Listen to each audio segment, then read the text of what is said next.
Hi, it's Dan here from Flexxable, and today we're going to talk about what you can do to make the most of Facebook removing the audience expansion checkbox for your conversion campaigns inside of Facebook. So let's get stuck in.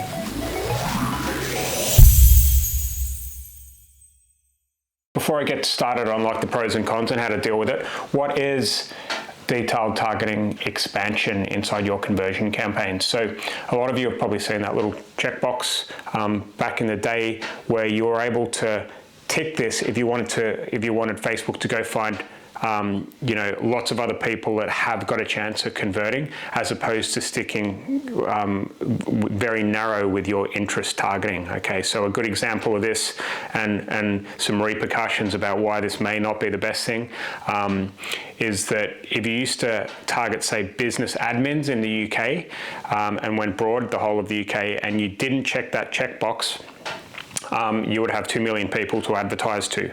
All right, but now you don't have the option of clicking the checkbox. Guess what? If you target business admins as an interest, it's the whole of the UK. It's like 40 million people. So it's important to know that you don't need to throw the toys out of the pram just yet. Okay.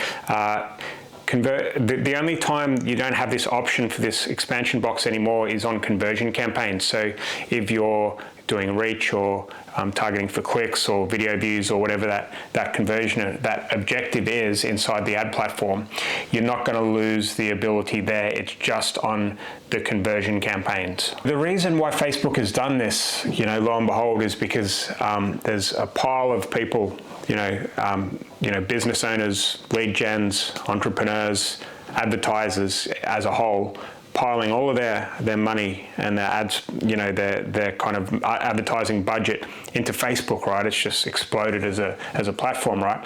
And what's happened is that, possibly because of the iOS issues and everything else that's going on, it's become, a little bit more expensive to be able to get the leads, right? If you're a lead gen, okay, the CPMs are rising.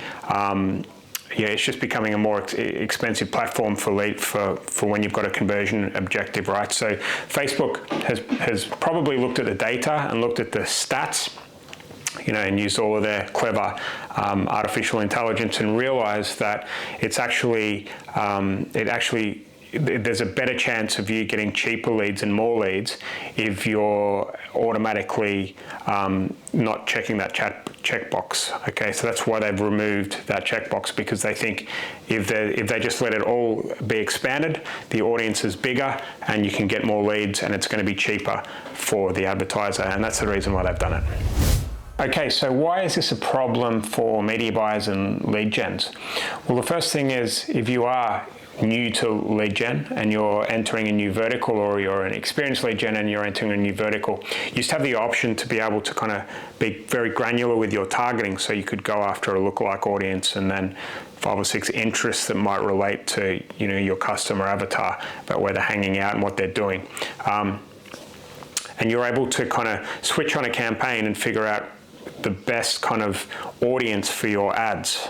All right, and for obvious reasons, what's happened now is that if you're going after, like I was saying before, the business admins, and that used to be your best kind of interest to go after, your best audience, what's happened is that you've lost that control over what you're doing, and you're going to have to kind of let the pixel and the AI do all of the work for you in the early days. All right, which means that you're probably going to have a little bit more pain before things start turning around and getting good, and that's unfortunately can be a bit of a problem for lead gens that don't have a big advertising budget and need results quickly and don't have the the balls, to put it lightly, to be able to really kind of spend a lot to be able to get the results. Okay, so it can be a disadvantage for people in new industries and also people that really need to control their audiences. So why is this beneficial to lead gens and advertisers that are running conversion campaigns? So first thing, and this is a little bit freaky about what Facebook has kind of promised us, right, as advertisers, but let's say let's go back to the business admins example that I touched on before.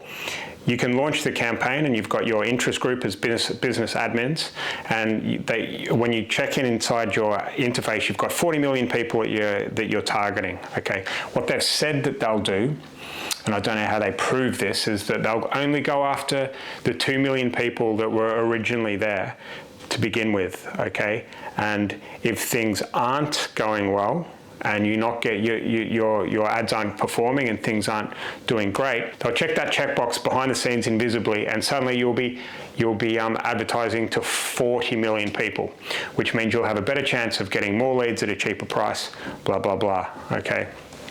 And that's an interesting thing. As you can see, me trying to wrap my head around it's confusing. So they think using their data that they can get you cheaper leads by removing this option for you.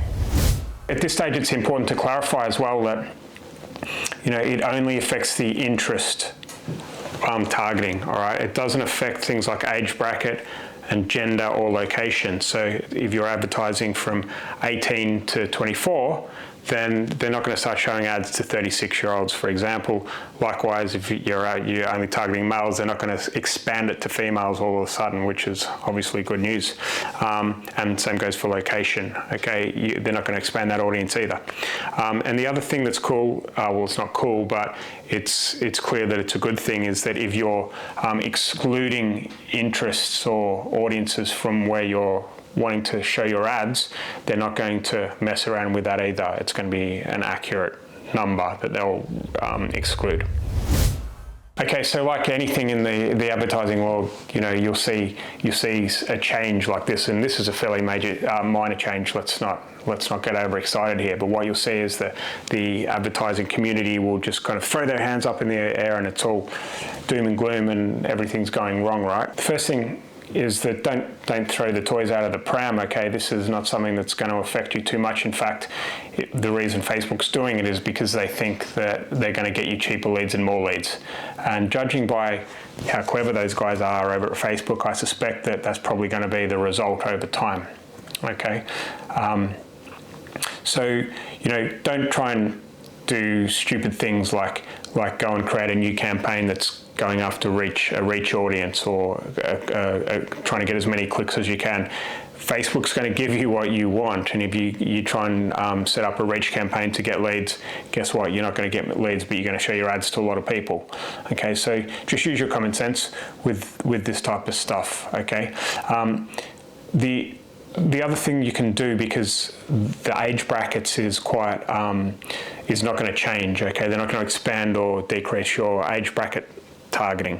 So one thing that we've spoken about at length recently is the ability to segment your age brackets and show ads and images and videos that suit the age bracket you're going after. Okay, so you can call out the demographic and the people, or the industry that you're advertising to within the kind of ad copy, which means that you're showing targeted stuff and you're getting people to kind of stop the scroll and raise their hand virtually because they're interested in the ad, because the ad speaks to them directly, rather than a big broad ad that speaks to everyone from 18 to 65, which is just impossible. Okay, you need to be able to break down and call out the audience inside your campaigns in a kind of granular way, if that makes sense. Okay, so if you want to see more videos like this, then please hit the like button below this video. If you've got any questions about this video and you need help with anything at all, then please type below and we'll get back to you as soon as we can. And the last thing is, please subscribe to our channel so you'll be the first to know whenever there's new videos on lead gen and pay-per-lead and performance-based marketing when they're coming out.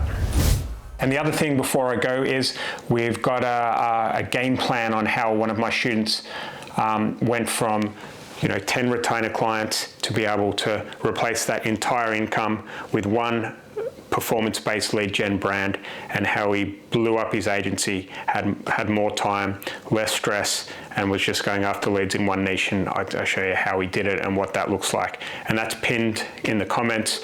Please take time to go through this game plan. It's free and you'll really enjoy it if pay per lead and performance-based marketing is something that you want to do. Enjoy. checkbox has been removed. This is like my third take on this because I keep getting the checkbox wrong and whatever. Anyway, I'm going to stop. I'm going to continue on for now and we'll see how it goes, right? So what that will look like. Put it around the wrong way. Again.